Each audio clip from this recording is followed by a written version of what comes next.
సాగిన గమనం నువ్వు, గతినే మార్చిన గమ్యం నువ్వు, గాయం మాన్పుట కొరకై సాగిన గేయం నువ్వు. బతుకే మలిసిన భవితవు నువ్వు, చరితే మార్చిన చదువే నువ్వు, చదువే అందక సాగక ఆగిన సైన్యం నువ్వు. నువ్వు గతమును మార్చిన చరిత, గతి తప్పితే ఆగెను భవిత. నువ్వు గతమును మార్చిన చరిత, గతి తప్పితే ఆగెను భవిత.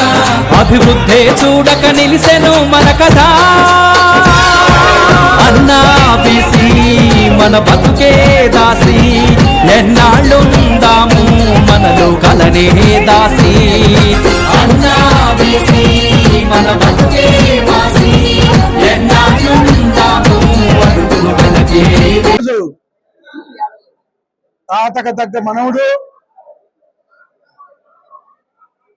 తండ్రికి తగ్గ తనయుడు, మా యువ నాయకుడు నారా లోకేష్ 43వ బర్త్డే సందర్భంగా అనంతపురం అర్బన్ నియోజకవర్గంలో సంబరాలు బ్రహ్మాండంగా జరుపుకున్నారు. 43 కేజీల కేక్ కట్ చేసి అర్బన్ నియోజకవర్గ ప్రజలంతా బ్రహ్మాండంగా మా యువ నాయకుడికి బర్త్డే విషయం చెప్పడం జరిగింది. ఇవే కాకుండా ఈరోజు అనంతపురం అర్బన్ నియోజకవర్గంలో ఉండే అన్న క్యాంటీన్లో అయితే ఏమి, అలాగే హాస్పిటల్లో మొత్తం అక్కడ అన్నదానం ఏర్పాటు చేయడం జరిగింది.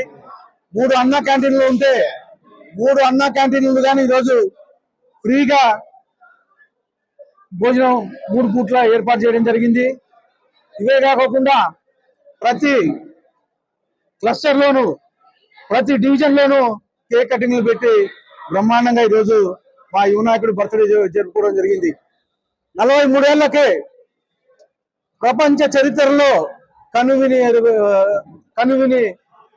విధంగా ఈరోజు అనేకమైనటువంటి ఇండస్ట్రీస్ అయితే ఏమి, గతంలో పంచాయతీరాజ్ శాఖ మంత్రిగా పనిచేసి ఈరోజు ఐటీ విద్యాశాఖ మంత్రిగా కొనసాగుతూ అనేకమైనటువంటి విద్యా సంస్కరణలు అయితే ఏమి, ప్రపంచంలోనే మా ముఖ్యమంత్రి నారా చంద్రబాబు నాయుడు గారు ఆంధ్రప్రదేశ్ నంబర్ 1లో నిలబెడుతూ ఉంటే దానికి ఎంతో సహకారం అందిస్తూ ఈరోజు తండ్రికి తగ్గ తనయుడుగా మా యువ నాయకుడు నారా లోకేష్ గారు పేరు సంపాదించారు. ఈరోజు మీరు చూస్తున్నారు, ప్రపంచం మొత్తం తిరిగి అనేకమైనటువంటి ఇండస్ట్రీస్ తీసుకొచ్చారు. ముఖ్యంగా నిన్న విశాఖపట్నంలో ప్రపంచం మొత్తం ఆంధ్రప్రదేశ్ వైపు చూసే విధంగా గూగుల్ సంస్థను తీసుకొచ్చి ఈరోజు మా యువ నాయకుడు నారా లోకేష్ గారు మంచి గుర్తింపు తెచ్చుకున్నారని చెప్పేసి తెలియజేస్తూ, మరొక్కసారి మా యువ నాయకుడికి మా అర్బన్ నియోజకవర్గ ప్రజల తరపున హ్యాపీ బర్త్డే విషయం తెలియజేస్తా ఉన్నాను.